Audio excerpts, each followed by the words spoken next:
An Extraordinary Egg by Leo Lionni. On Pebble Island, there lived 3 frogs, Marilyn, August, and one who was always somewhere else. That one's name was Jessica.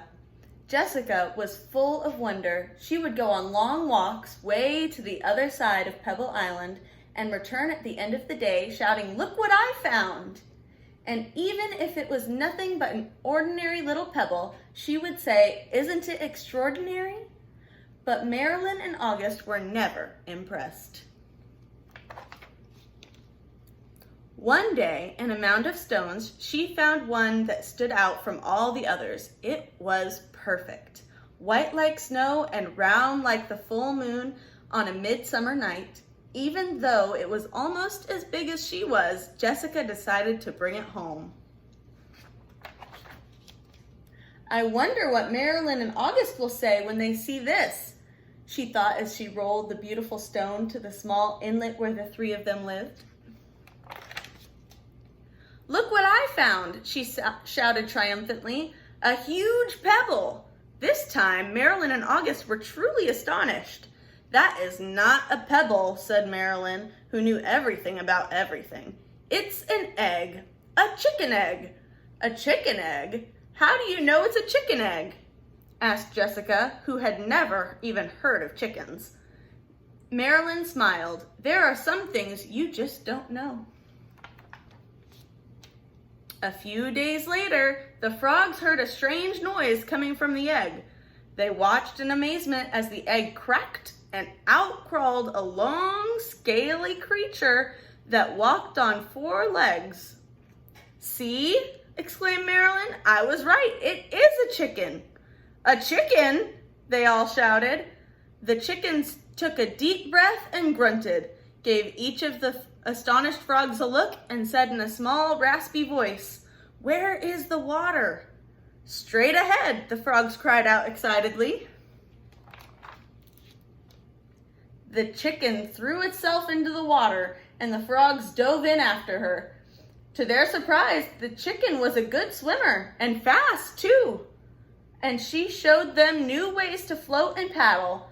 They had a wonderful time together and played from sun up to sundown, and so it went on for many days. What is that? Is that a chicken? Then, one day, when Jessica was somewhere else, August and Marilyn saw a commotion in the water below them. Someone was in trouble. Quickly, the chicken dove into the dark pool. August and Marilyn were frightened. After a few long moments, the chicken reappeared, carrying Jessica. "I'm all right," she called.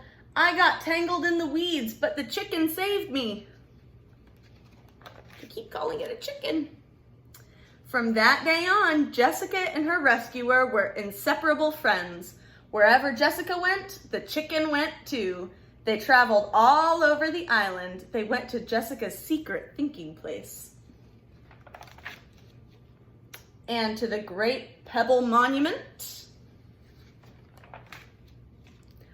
One day, they went to a place where Jessica had never been before. A red and blue bird flew down from a tree. "Oh, there you are," it exclaimed when it saw the chicken. "Your mother has been looking all over for you.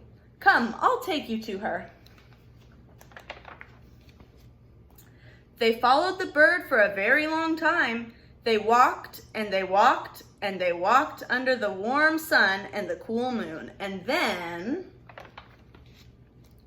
they came upon the most extraordinary creature they had ever seen. It was asleep, but when it heard the little chicken shout, "Mother!"